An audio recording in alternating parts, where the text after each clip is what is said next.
ખ્યાતિકાંડના પાપીઓની વધુ એક કાળી કરતૂત સામે આવી છે। ખ્યાતિ હોસ્પિટલના કાંડ ગામે ગામ જોવા મળ્યા છે। કલોલના ધમાસણા ગામે પણ કેમ્પ યોજીને લોકોને ચીરી નાખ્યા। એન્જિયોપ્લાસ્ટી બાદ 2 દર્દીઓના મોત થયા। ધમાસણાના 13 લોકોને લઈ ગયા હતા ખ્યાતિ હોસ્પિટલ। 13 ફેબ્રુઆરી 2022 ખ્યાતિ હોસ્પિટલે કેમ્પ યોજ્યો હતો। દર્દીના મોત બાદ સ્વજનોએ ખ્યાતિમાં હોબાળો કર્યો હતો। હોબાળા બાદ પોલીસ આવી, પરંતુ તમાશો જોઈ રહેલી જોવા મળી હતી। કાર્યવાહી જો થઈ હોત તો અનેકના જીવ બચી શક્યા હોત।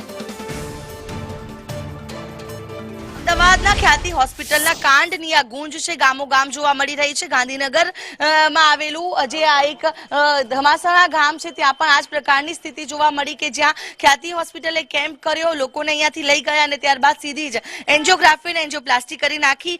ભોગ બનેલા લોકો છે તેમની સાથે વાતચીત કરીશું। કાકા, શું કહીને લઈ ગયા હતા દવાખાને?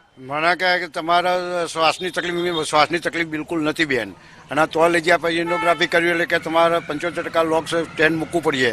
આમાં આપણો કોઈ આ વિષય નહીં કે મૂકી દીધી, એટલે અમારે તો 12 મહિને દવા ચાલુ થઈ જઈ। બીજું કોઈ તકલીફ નથી એ વખત, અને અત્યારે એ મૂક્યા પછી મારે કામ કે એવું કશું થતું નહીં ખાસ।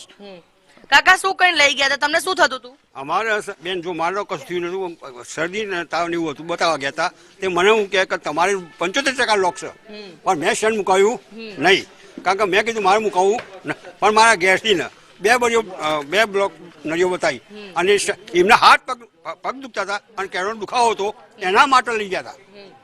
કેળો માટે અને પગ માટે, અને અમને આ કાઢી મૂકી દીધું। પછી તબિયત કેવી રહે છે? હવે તો અત્યારે બેન દુખાવતો રહેશે, પણ 2000 મહિને દવા થાય છે। બિલકુલ, અન્ય પણ લોકો સાથે વાતચીત કરીશું કે જે રીતે તેમને ભોગ બન્યા છે। તમે પણ ખ્યાતિ હોસ્પિટલ ગયા હતા?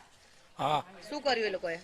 અમે તો લઈ ગયા ને એટલે કશું બોલ્યા પણ નહીં, સીધા દાખલ કરી દીધા। અને તમને તકલીફ શું હતી? શ્વાસની તકલીફ હતી મને, બીજું શ્વાસની દવા લેવા જતો પણ તો દાખલ કરી દીધા લઈ જાય એમને। બિલકુલ, અન્ય પણ લોકો સાથે વાતચીત કરીશું। કઈ રીતના આખો કેમ્પ આ લોકો ક્યારે આયોજન કર્યું હતું ને તમને શું કહીને લઈ ગયા હતા અહીંયાથી બધાને?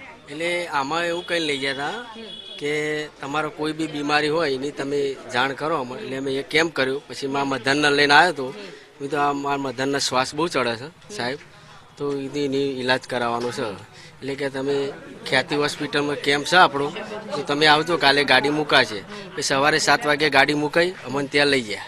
પછી શ્વાસમાં બી એમ કે આમને સ્ટેન્ડ મૂકવું પડશે, તકલીફ છે। હવે શ્વાસની બીમારી તે સ્ટેન્ડ મૂકી દીધું, અત્યારે એમને શ્વાસ તો ચડ જ છે। બિલકુલ, તમને પણ સ્ટેન્ડ મૂકી દીધું? ના, એન્જિયોગ્રાફી કરી। શું કરીને લઈ ગયા? કેડની તકલીફ હતી। કેડની તકલીફ હતી ને એન્જિયોગ્રાફી કરી।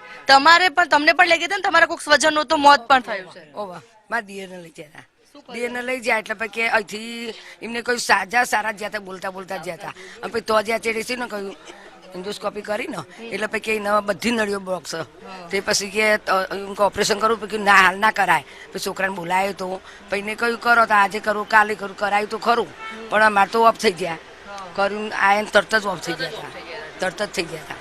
બિલકુલ, અન્ય પણ જે છે કે જે પીડિત છે, જે અહીંયા ભોગ બનનાર છે, તેમના સ્વજનનું મોત પણ થઈ ગયું। તમારા પપ્પાને લઈ ગયા હતા જેનું મોત પણ થયું આ હોસ્પિટલમાં, શું થયું તો શું કેવું છે? એટલે શું થયું ને, 12 વાગે કહું કર્યું, એમને ફોન આવ્યો, એટલે પછી 1 વાગે ફરીથી ફોન આવ્યો, પછી અમે ગયા, પછી અબારો કર્યો અમે, પણ અબાર અમે પોલીસ અમે બોલાવી હતી, પણ કોઈ કશું કરી શકી નહીં। અમને લાશ આપી 9 વાગે રાતે, અને રાતે અમે લાશ લઈ આવ્યો, એમને કોઈ કાર્યવાહી આગળ કરી નહીં। અચ્છા, શું કીધું પોલીસ? તમને શું કીધું? બોલાયા હતા પણ એ તો કશું બોલી જ નહીં, અંદર થઈને એમને શું કર્યું એ ખબર નહીં। હા, અંદર પોલીસ ગયા હતા અમે અંદર, હા અંદર, એટલે એમ કે નરેન્દ્ર મોદી આવશે ને તો એમાં કોઈ લાગવગ ચાલે એવી નહીં, પછી અમે કશું કર્યું નહીં, અમે લઈ ગયા આવતા ને ઘરે આવી ગયા। બિલકુલ, તો જે રીતનાની આ ખ્યાતિ હોસ્પિટલનો જે દાદાગીરી પણ કરવામાં આવતી હતી, જો નરેન્દ્ર મોદી પણ આવી જાય તો પણ કઈ થશે નહીં તેવી ધમકી આ સ્વજનોને આપવામાં આવી.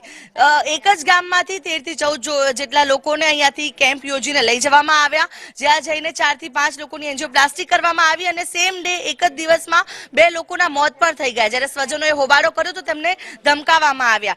અન્ય સવાલ એ પણ થઈ રહ્યો છે કે જ્યારે પોલીસ આવી, હોબાળો મચ્યો તો 2 વર્ષ પહેલા કેમ પોલીસે કોઈ કાર્યવાહી ન કરી? જો 2 વર્ષ પહેલા કાર્યવાહી થઈ હોત તો કદાચ અન્ય કેટલાય લોકોના જીવ બચી ગયા હોત. ત્યારે હવે પોલીસની કામગીરી ઉપર પણ સવાલો ઉઠી રહ્યા છે કે ખ્યાતિ હોસ્પિટલે ગામોગામ કેમ કર્યા, આટલા હોબાળા થયા, ત્યાં સુધી કેમ પોલીસે કોઈ કાર્યવાહી ન કરી?